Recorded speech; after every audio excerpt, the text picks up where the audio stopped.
Now, the Fallout series has had more twists and turns than one of its own side quests. The first game in the series was released in 1997 and was different to what we know today. No, not that shite. But of course the brilliant Fallout 3, New Vegas, and I suppose Fallout 4.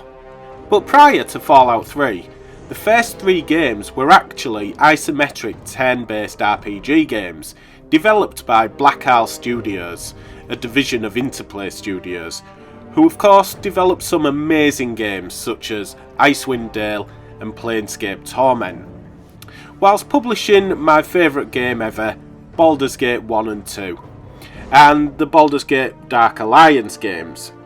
Remember this. But sandwiched between the turn-based and action RPG Fallout games is somewhat of a black sheep in the franchise. Much maligned Fallout Brotherhood of Steel is an odd fit, because it's actually a linear action game with RPG elements, and is designed specifically for the PlayStation 2 and original Xbox, taking the series away from the PC for the very first time. But is it actually bad? Or is it just the fact that it is so different to what people like? Well, let's take a look.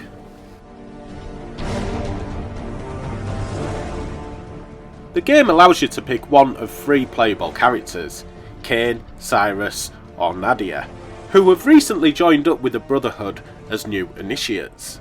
The game opens with you going searching for missing paladins in the nearby town of Carbon. Upon arriving, you see a couple of raiders being led by a dominatrix with a pair of guns, handguns that is.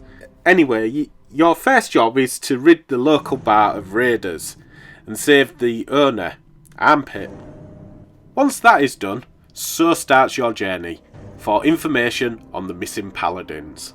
As you go through the game, you get your first mission, and of course some side missions, which are very dull. And that seems to be the theme for the game.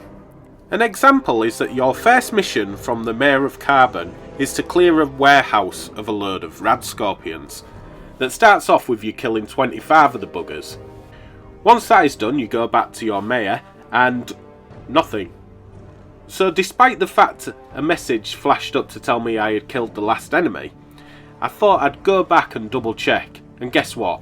I had to go deeper into the warehouse and kill another 20 or so, ending with the Rad Scorpion King.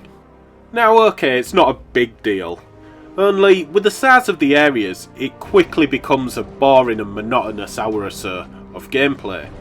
Of course, unlike with previous Fallout games, you're not going to be getting an amazing story, as most of the dialogue aims for adult or gritty, but comes off more juvenile, with the quest being very basic, with very little overlapping story arches or depth.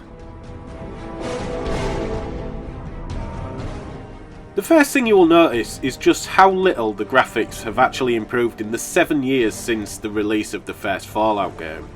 You would think that the character models would be better, but they really aren't. Plus, the movement and animations are basic at best. The biggest issue, however, is the setting. And yeah, sure, there's only so much you can do with a post-apocalyptic setting, but most of the designs in this game are just so bland, colourless and boring. And it's all played through what seems like a Vaseline smeared filter over the game. Because of the lack of colour and low lighting in the majority of levels, it is very easy to walk into a pit or chasm created from the nuclear fallout, and instead of being fun to navigate, it just annoys you to the point of quitting the game for good.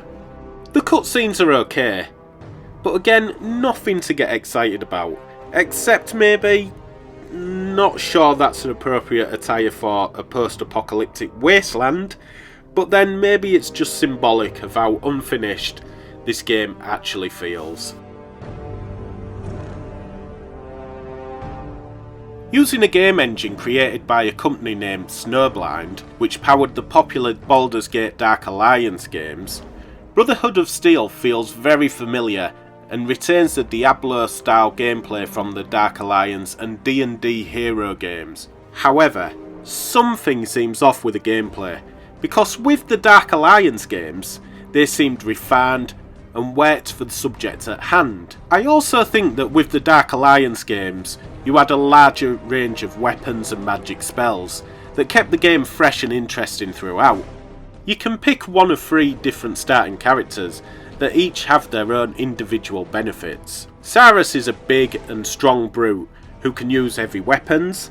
Nadia is the fast, agile character, whilst Kane is a ghoul and can withstand radiation and toxic attacks.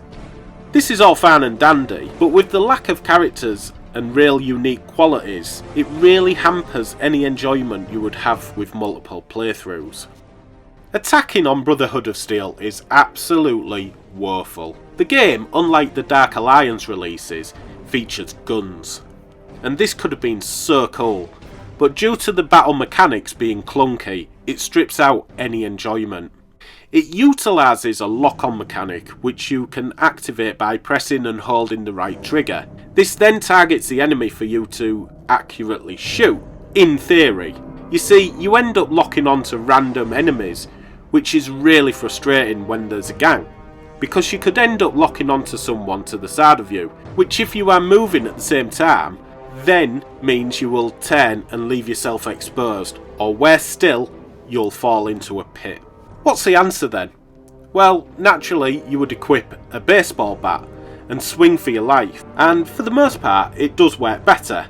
However, the hit detection is very hit and miss, no pun intended. You can move to what you believe is an adequate range to strike. You make your swing, and nothing. It feels as though only half of your attacks actually land a hit, and when the whole object of the game is to defeat the enemies, it feels really unfair that your real enemy is the tag team of both luck and tedium. As a Fallout fan, it really pains me to say that the game is a really forgettable experience and suffers from an identity crisis. You spend your full playthrough comparing it to the Dark Alliance series and then wishing it was only half as good. There are some nods to the previous Fallout games, however, with the game using caps as currency. There's enemies such as Rad Scorpions, Super Mutants and Raiders, and also Vault Boy, who makes an appearance when it is time to level up. But the game is only really going to appeal to Fallout fans, and that will only be as a curiosity piece more than anything, because as an action RPG, Brotherhood of Steel is seriously lacking in pretty much every department. And that's my review of Fallout Brotherhood of Steel on the Xbox. But let me know what you thought to the game in the comments section below. And I want to thank you for watching, and I'll see you very soon with another video. Take care.